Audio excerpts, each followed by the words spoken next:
Bueno, pues ahora sí que os tengo que decir que tengo el gran honor. No, imposible, no. Es que sería tener un gran peso pesado como persona y como persona humana y como apoyar al dolor. Estoy adelgazando. Bueno, pero hay que contar las cosas como son para que la gente que no te conoce sepa quién eres y lo importante que es tenerte aquí. El doctor Aliaga es uno de los padres del tratamiento del dolor de España. Él fue pionero en el dolor de España, y más concretamente en Barcelona, porque fue el pionero de una de las primeras unidades del dolor en el Hospital San Pablo de Barcelona. Pero claro, ¿qué pasó? Que es tan bueno que al final, cuando se inauguró la clínica Tecnon, lo ficharon los americanos y se fue para la clínica Tecnon y allí ha seguido siendo un referente a nivel nacional y tiene una clínica del dolor muy potente en la clínica Tecnon de Barcelona y un servicio de anestesia muy potente, y para nosotros es un gran honor tener una persona como él que bueno, lo digo, todo nos cuesta el fin de semana separarnos de nuestra mujer, de nuestros nietos, de nuestra familia, pero él ha querido venir hoy a estar aquí en esta escuela internacional para hablar por ustedes, y es una persona preocupada por los pacientes. Y el otro día me comentaba una doctora, la doctora Llorente, que está aquí y que ha venido con él de la Universidad Internacional de Cataluña, que él también organiza cosas en Barcelona, congresos para médicos, pero el otro día también organizó una reunión para pacientes, para formación. O sea que dale un fuerte aplauso porque es un orgullo tenerte aquí.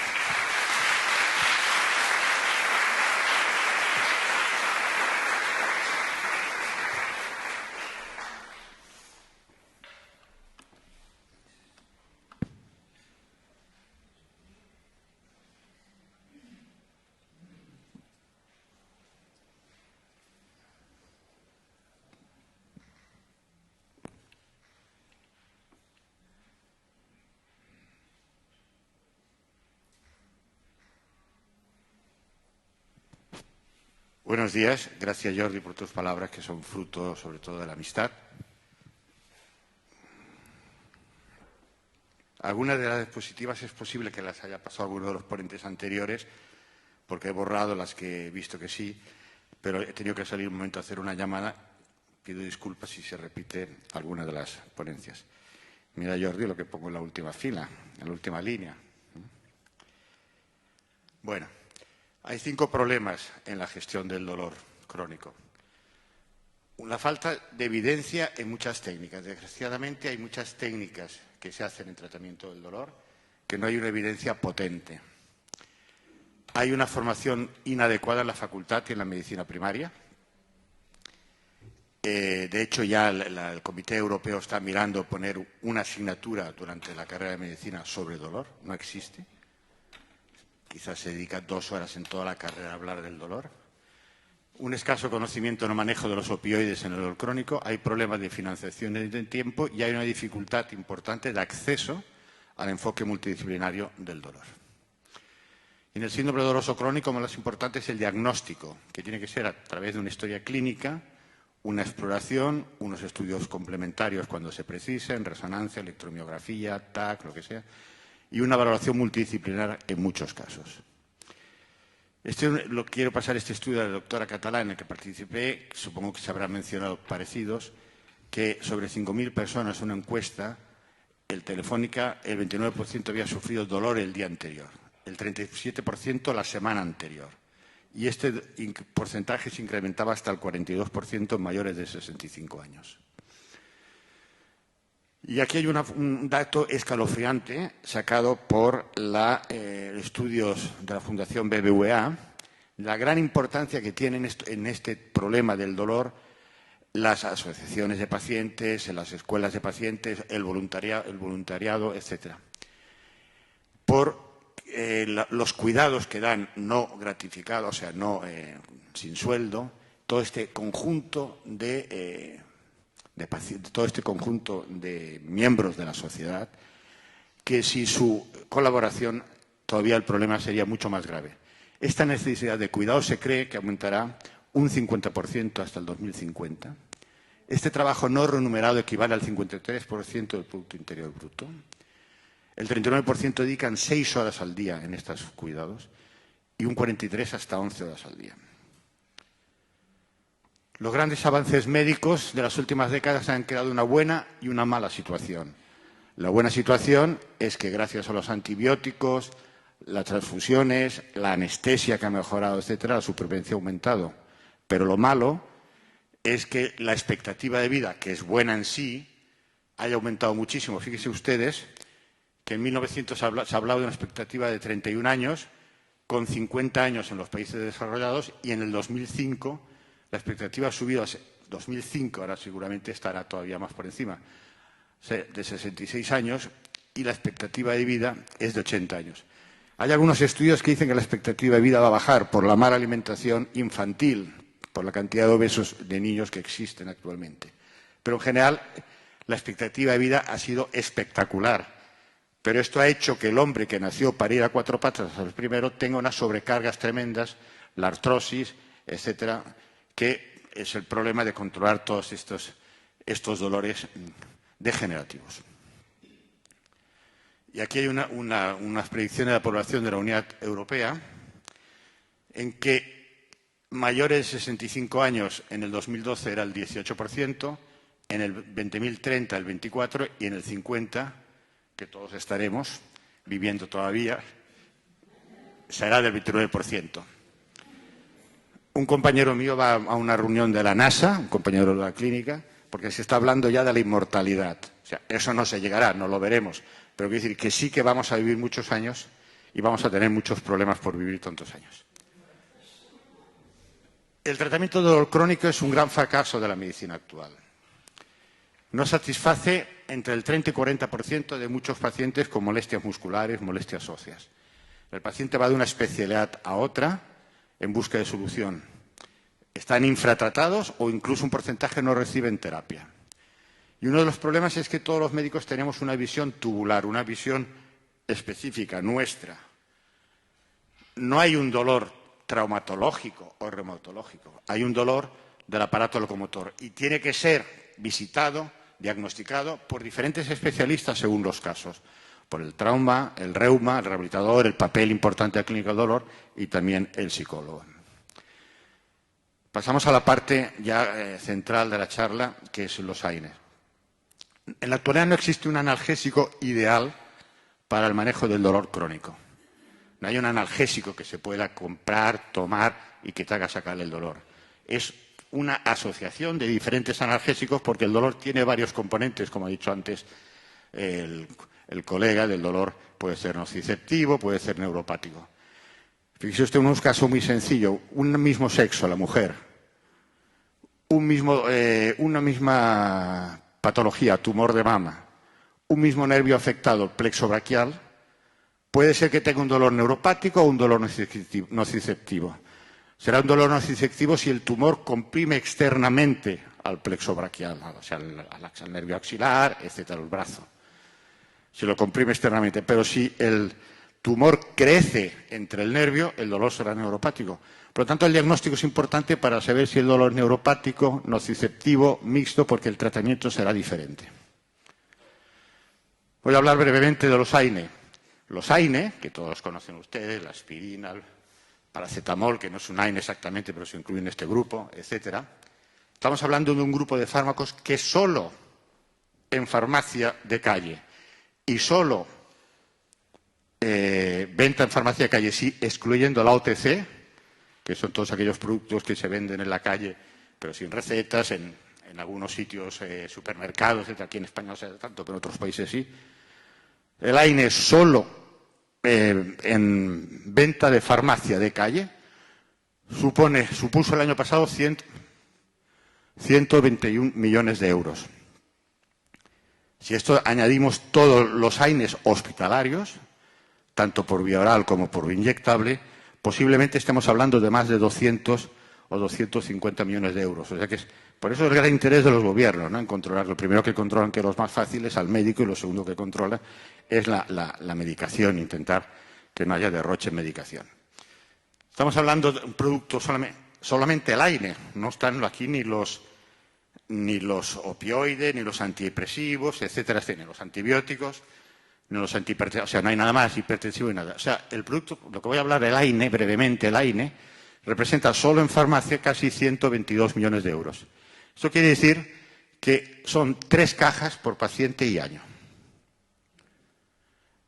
¿Cómo actúan los analgésicos. Pues brevemente, porque no se trata de dar ninguna charla farmacológica, el AINE, que es antiinflamatorio, antipirético y analgésico, inhibe lo que se dice la síntesis de prostaglandinas y inhibe la liberación de otros mediadores inflamatorios. Sin embargo, los opioides actúan sobre unos receptores, receptor MU, receptor tal, y los antipiréticos antidepresivos sobre neurotransmisores o sobre otros receptores específicos. Por tanto, el mecanismo de acción es distinto. El AINE, de estas prostaglandinas que decíamos, o la ciclooxigenasa, hay tres tipos, la COX-1, la COX-2, la COX-3, que es menos conocida, que parecería que tiene una acción a nivel central.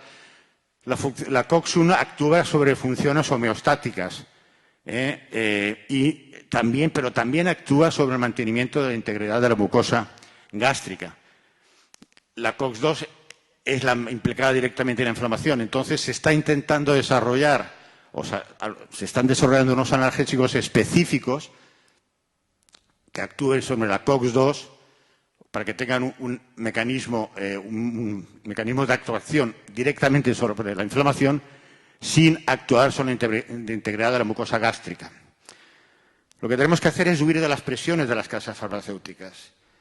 No hay nada demostrado en muchísimas cosas. Por lo tanto, utilicemos el AINE, más conocido, con más referencias bibliográficas, pero utilicemos siempre los AINES con el tiempo necesario y la dosis mínima efectiva, porque los AINES también tienen efectos secundarios graves.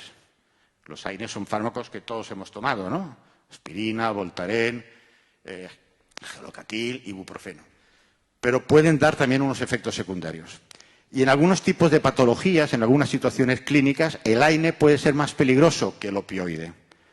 Es decir, si un paciente está en un fracaso renal, ya sea en un posoperatorio o tiene una patología renal, pues el AINE puede acelerar esta patología, esta disfunción renal, y a lo mejor el opioide no. Por lo tanto, el AINE es un fármaco que se utiliza muchísimas veces, que es un fármaco seguro, pero tiene sus efectos secundarios, no se puede tomar alegremente. Y además es uno de los fármacos donde existe más la autoprescripción, con lo cual el porcentaje de efectos secundarios de estos fármacos es importante. El número de hemorragias gástricas o el número de trastornos de la coagulación, etc., es importante. No lo podemos tomar a broma. Brevemente hablaremos de algunos. El paracetamol o el gelocatil, etcétera, es un buen antipirético, buen analgésico. No tiene mucha capacidad antiinflamatoria y habría que hablar de un máximo de 4 gramos al día. No actúa sobre la coagulación, por lo tanto no tiene implicaciones en el peroperatorio y en principio no tiene un efecto gástrico importante y muchos autores sistemáticamente no dan protectores gástricos con él. Pero tiene una eliminación hepática, hecho a tener en cuenta en pacientes con determinados diagnósticos de enfermedad hepática o hábitos alcohólicos, etcétera, porque aumenta mucho la toxicidad. Esta dosis máxima de 4 gramos al día puede, en pacientes con consumo de alcohol, puede bajar a 2 gramos al día y puede entrar en un fracaso hepático. Por lo tanto, hay que tener precaución en determinadas patologías. La aspirina, que todas conocéis, el problema es que tiene un efecto antiagregante que dura muchos días, o alguno puede ser irreversible, y esto da problemas con la cirugía, pero es un excelente antipirético. El ibuprofeno es buen antipirético, buen antiinflamatorio, buen analgésico y posiblemente sea menos gastrolesivo. El metamizol nolotil es buen analgésico, buen antipirético, pero tampoco tiene mucho poder antiinflamatorio. Irrita menos la mucosa gástrica y quizás por eso muchos médicos no dan sistemáticamente protector gástrico. Y tiene una ventaja sobre otros que es antiespasmódico, por esto se utiliza para el cólico renal, etc. El Celecoxib, que es este grupo de fármacos, salieron otros que se han retirado, el Celecoxib y otro que es el Rocecoxib, me parece. Celecoxib, que es el único que utilizo como COX-2, sí. En principio no tiene afectación plaquetaria, o sea, con la coagulación, es buen antiinflamatorio, tiene menor afectación gástrica, pero tiene un mayor riesgo aterotrombótico. Pero claro, cuando vas a revisiones serias, no está tan claro tampoco que tenga tanta menos afectación gástrica que los otros AINES.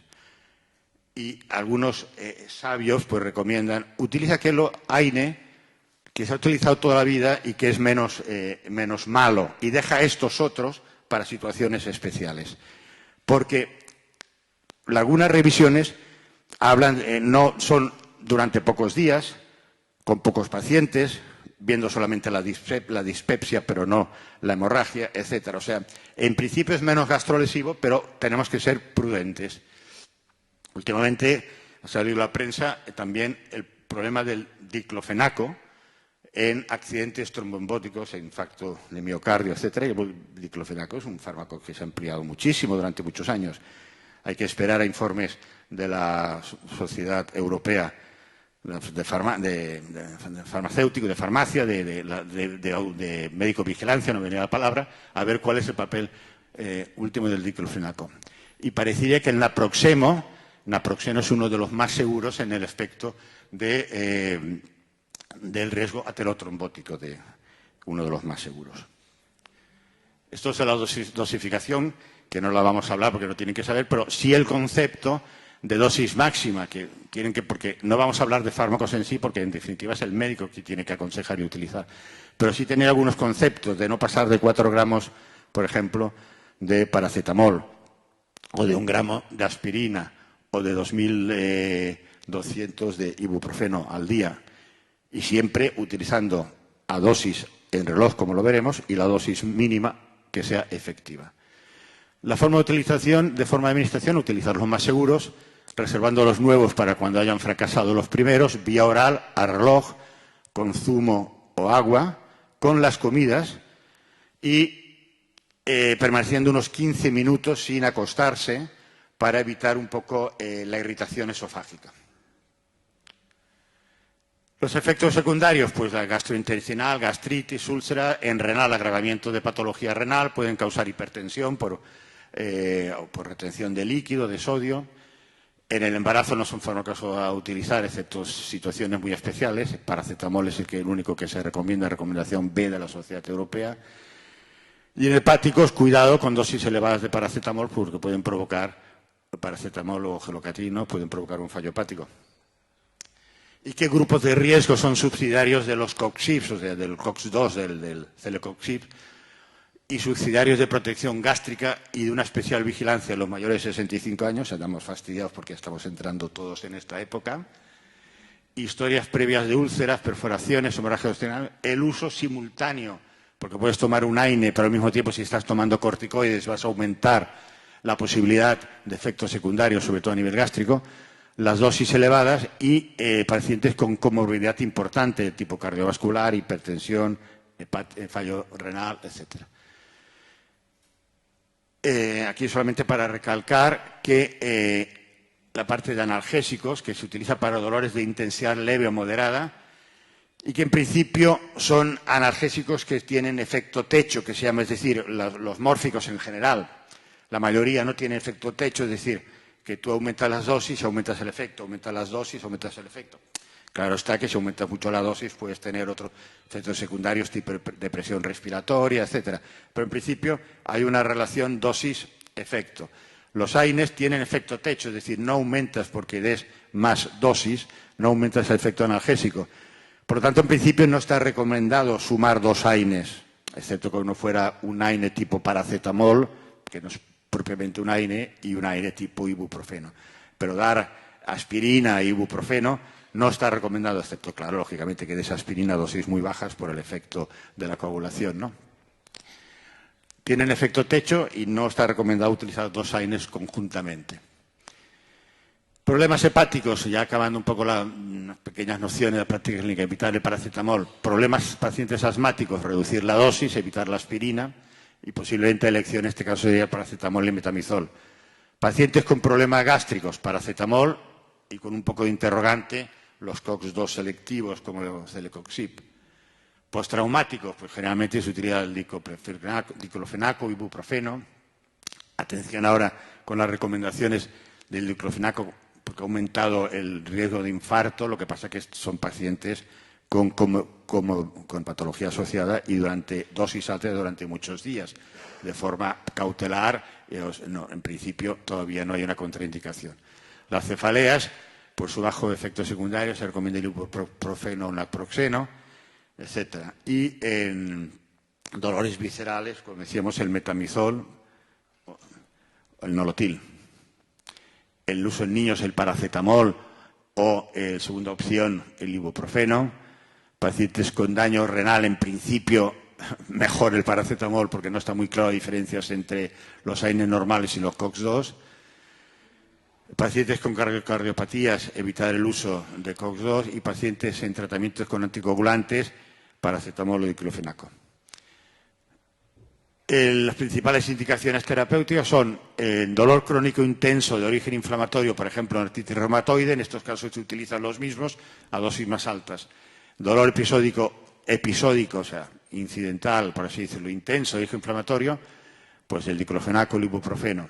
El postraumático, postoperatorio, se sitúa más el diclofenaco o el ibuprofeno porque tiene una semivida de eliminación corta. El dolor de cabeza, pues igual el ibuprofeno o el naproxeno. Y también en la dismenorrea. Muchas gracias.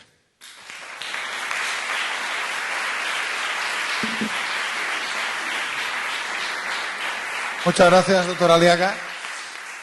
Antes que no he preguntado quién quiere hacer una pregunta, resulta que había gente que quería preguntar a la doctora Alicia Cardaño unas preguntas, o sea que aprovecharemos para hacer preguntas a ambos. Vamos a preguntar primero sobre la doctora Alicia Cardaño. Creo que había alguna pregunta allí, ¿no? Esperanza.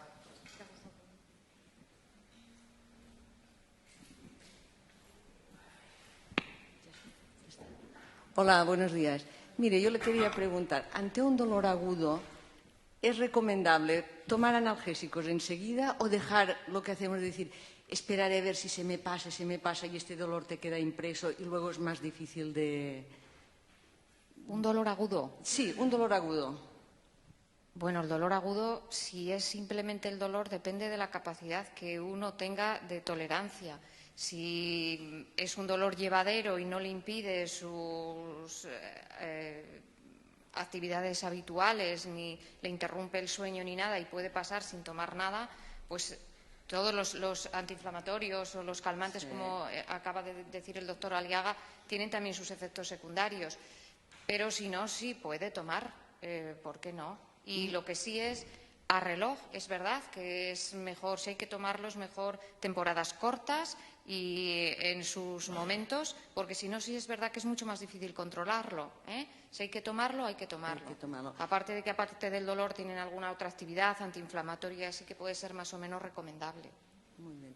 Y ante el dolor crónico, ¿por qué se genera el dolor crónico? Cuando tú tienes un buen diagnóstico y se trata la patología que te origina el dolor crónico, ¿por qué queda este dolor crónico? Pues hay múltiples factores que intervienen, múltiples factores. Por una parte, la causa que origina el dolor crónico, la causa que origina el dolor.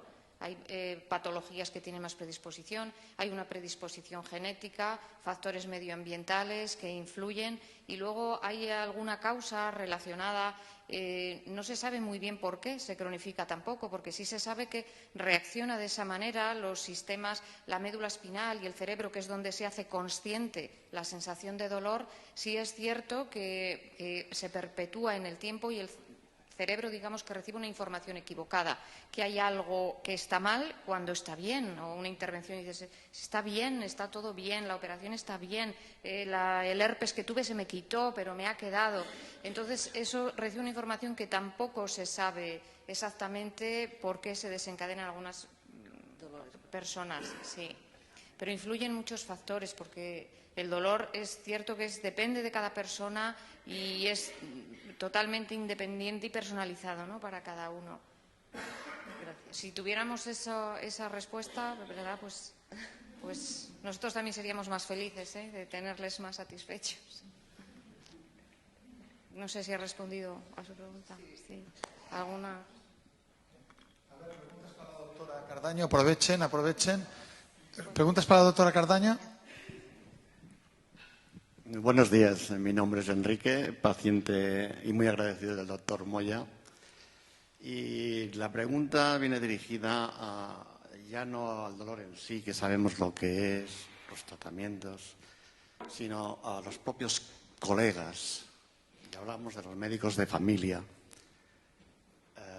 No sé si será un caso particular mío.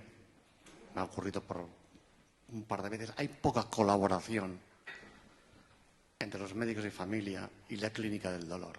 Y todo viene derivado por las pautas, por la toma de opiáceos por parte de la clínica del dolor. Ocurre que esa falta de colaboración nos lleva a tener problemas, o no, me ha llevado a tener problemas para la consecución o reactivación de medicaciones, teniendo que saltar de consulta en consulta, corriendo riesgos innecesarios por la propia falta de colaboración de los compañeros médicos de familia. Quisiera una contestación, si es posible, y si ese tema lo han tenido ustedes en cuenta. Muchas gracias. En realidad, ¿son más preguntas?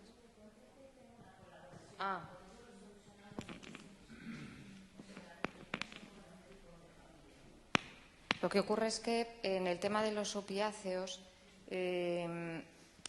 hace falta también que toda la sociedad se mentalice.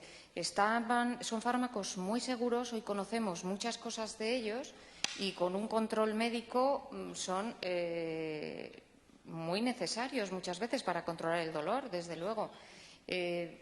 En cuanto al manejo de ellos, pues bueno, todavía sigue faltando, yo creo que un poco a veces de formación específica para poderlo controlar. Quizá eso responda. Yo he generado una carta dirigida a los médicos de cabecera porque yo estoy prescribiendo y lo firmo en la unidad del dolor. Y el problema está muchas veces en el temor o lo que sea que tiene el médico de cabecera de no querer pautarlo a nivel de lo que es la receta electrónica o en el papelito. Yo les mando una carta donde les dejo claro que en septiembre del 2011 una revista internacional de dolor, le pongo el nombre y la cita, considera que no es ético permitir que el paciente tenga dolor. O sea, aquel profesional que se niegue, por la razón que sea, desconocimiento, economía, porque los hay también, como son medicaciones que suben en precio, hay un problema económico del médico de cabecera de querer transcribir. Entonces yo sé que es una presión y que por ahí está un poquito mal, pero escribo una carta, la firmo, le pongo el cuño, donde pongo la cita bibliográfica y le explico al compañero cuál es la indicación y por qué esa y no otra, con un nombre genérico, sin decir ninguna marca, tiene que ser la indicación para ese paciente.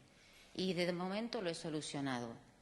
Y bueno, quería también aportar un poquito, porque sé que aquí hay pacientes y familiares. Hay 3 medicaciones que son gratis y que las puede aportar la familia, los amigos, los compañeros. Una es la empatía, ponerse en el lugar del otro. En segundo lugar, la compasión, pero no la pena, sino compadecer, padecer con el otro, tratar. Yo sé que a los 2 o 3 meses el paciente en un momento dado queda absolutamente solo por la dificultad que hay de entender en el entorno lo que está pasando, porque no pueden ver el daño lo siente el paciente. Entonces, acompañar sería el tercer factor, no dejarlo, y eso, aparte de transmitírselo a ustedes como enfermos y como acompañantes de enfermos, hay que transmitírselo también a los compañeros que no están implicados en el dolor, implicarlos, como hace Jordi aquí, pues ya veré yo la forma también desde mi pequeña isla hacer un poquito lo mismo, y a nivel nacional pues mucho más. Esa es la ayuda que le puedo dar, ¿no? a los compañeros de las unidades de dolor, mandarles una carta a los médicos de cabecera. Yo antes decía, te ruego, prescriba, ahora ya no. Ahora yo le pongo, estimado compañero, según Anesthesiology del 2011, septiembre tal, cita tal, la indicación del opiáceo en el dolor moderado a severo es 1A, punto, ya está. Entonces ya contra eso creo que no hay negación. Bueno, la conferencia que yo voy a dar a continuación, creo que es la siguiente en el turno, habla precisamente de este tema, de los opioides, de su manejo y estas cosas. Quizá adelantar en relación con esto que, claro que sí, esto es una escuela para pacientes, a la que no hemos dicho que no puedan venir médicos. Todos los médicos que quieran pueden venir a estas escuelas porque muchas veces los médicos tenemos que aprender, tiene que aprender lo que es el dolor de los pacientes. Cuando los médicos ven cómo sufren, cómo viven los pacientes, como está apuntando la compañera, se dan cuenta de que cuando necesitan una prescripción se la deben dar. Esto finalmente es un problema de organización administrativa. Creo que vamos a tener autoridades aquí que nos pueden ayudar en ese sentido. No se puede dejar a los pacientes sin medicación, la que necesiten, pero no se puede dejar sin medicación. Todo lo que sean trámites administrativos, recetas de estupefacientes, controles, son problemas que se pueden solventar. Y es cuestión de sentarse. Por eso digo que no sé si hay algún médico de familia aquí de los que tienen este problema. Aquí hay uno, a por él. Quiero decir, estoy seguro de que la inmensa mayoría viven esto con la misma sensibilidad y con la misma inquietud que nosotros. Seguro que poco a poco aquellos que se resisten acabarán colaborando con todos.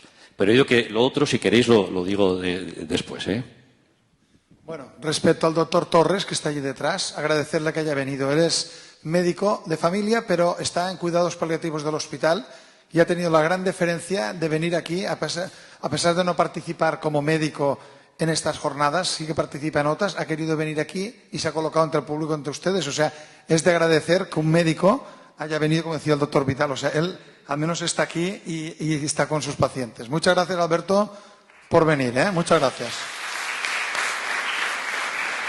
Sí. Así que, ¿quién quería preguntar? Bueno, empezamos con las preguntas para el o el que queráis también para el doctor Luis Aliaga, el que quiera. ¿Tienes el micro? Buenos días. Mire, yo soy un simple paciente con años de dolor, no soy nada. Yo quería hacer una pequeña nota sobre un tema. Creo que aquí, si digo que vamos a 3 médicos y tenemos 3 diagnósticos, no creo que me equivoque mucho.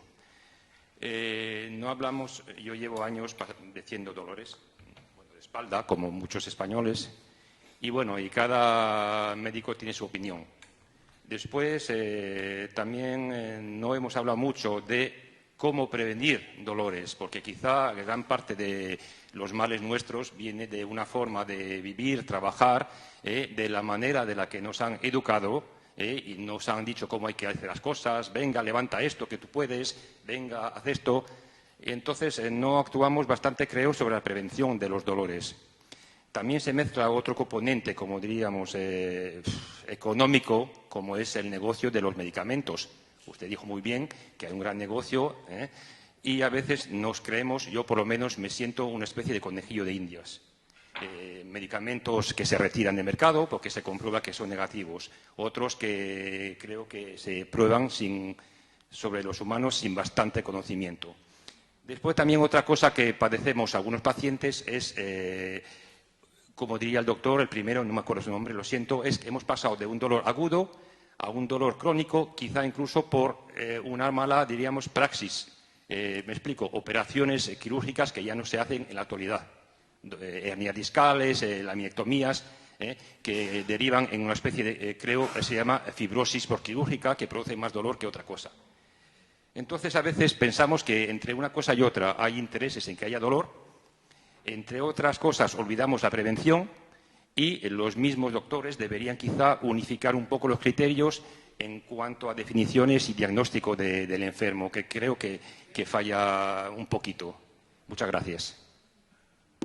Bueno, has tocado temas has dado un amplio abanico de temas con mucha razón en todos o en casi todos. Hay que tener un concepto sobre todo sobre el dolor osteoarticular. Es decir, nadie tiene que intentar encontrar una solución maravillosa. Es decir, aquello que entra en el médico y tiene un problema doloroso y dice no te preocupes, yo se lo soluciono con una intervención, con una infiltración. El problema tiene que ser mucho más global, tiene que ser un abordaje mucho más integral del paciente. Y hay pacientes constantemente que visito y que quieren una solución inmediata, pero no quieren hacer nada sobre su sobrepeso. No quieren, yo no les puedo aconsejar mucho sobre esto, pero bueno, pero yo no tengo dolor de espalda. No quieren hacer nada sobre su sobrepeso, no quieren hacer nada de ejercicio, sobre alimentación. Quieren una respuesta única, una técnica única milagrosa. Y esto a veces existe, pero a veces no existe. Por lo tanto, lo que tú dices, la prevención, es decir, el ejercicio, el caminar, la natación, el pilates, la dieta, bajar peso, las distracciones, todo esto es importantísimo. Y si no actuamos sobre todo esto, no mejorará el paciente en muchas ocasiones. Antes operaban todas las hernias discales, ahora nos operan excepto aquellas que tengan un compromiso nervioso, una pérdida de fuerza, o aquellas que fracasa todo, medicación, fisioterapia, infiltración, y se tiene que operar. O sea, esto hemos mejorado. Hemos pasado de operar todas las hernias discales. Quiero creer que no por un problema económico del médico, quiero creer, algunos seguramente, porque sinvergüenzas hay en todas las especialidades. Pero yo quiero creer que la mayoría de médicos lo operaban porque pensaban que era la mejor solución. Y hoy nos operan. O sea, vamos mejorando en algunas cosas. Tenemos cada vez fármacos más selectivos con menos efectos secundarios, pero falta mucho en este sentido. Por lo tanto, estoy completamente convencido que es muy importante la prevención, la escuela de columna o la escuela de pacientes, la fisioterapia, el ejercicio y, sobre todo, convencer al paciente que no, esto tienes que dedicarle tiempo. Si tú tienes 10 minutos, pues quizás no puedas, pero si tú al paciente se lo explicas y le dices que, mire, yo le voy a hacer una infiltración porque el dolor es insoportable ahora y seguramente le solucionaré, pero como usted no gana nada más, me va a volver dentro de unos días. Hace un mes me abrazó un paciente en el Corte Inglés porque durante 2 años con infiltraciones, medicación había mejorado mucho y dije, mira, tienes que cambiar, no te puedo ofrecer más. Estuvo a punto de operarse y dije, no te operes, no te operes. No tienes un compromiso en un nervio, haz otras cosas. Pierde peso, perdió 20 kilos y ya te digo, me encontré el Corte Inglés y me dijo, eso no es fácil, no todo el mundo lo puede hacer, pero el que quiere adelgazar tiene que poder adelgazar y tiene que darle, pero no adelgazar solo, alimentación, ejercicios, terapia ocupacional. Claro, si una persona está sentada todo el día, no tiene... yo es que a veces me sorprendo del poco dolor, porque si te entra una señora que dice, mi marido es alcohólico, me pega, no te qué, digo, yo no sé cómo usted está tan bien, sinceramente. Hay que hacer un abordaje integral de todos los problemas. Bueno, pues muchas gracias. Muchas gracias. Bueno, yo creo que ahora hay un aperitivo preparado y como estos doctores ya veis que son muy cercanos, si alguno le quiere preguntar alguna cosa a nivel personal, se lo puede preguntar. Y bueno, sin más demorar, son las 11:30, a las 12 volveríamos a las últimas charlas y luego ya clausuraría el conseller de Sanidad que acaba de llegar de Palma, es profeso para la clausura. Y nada, deciros que como ponía Alicia en mi delantal en la foto, sine dolore se come mejor, así que vamos a tomar algo.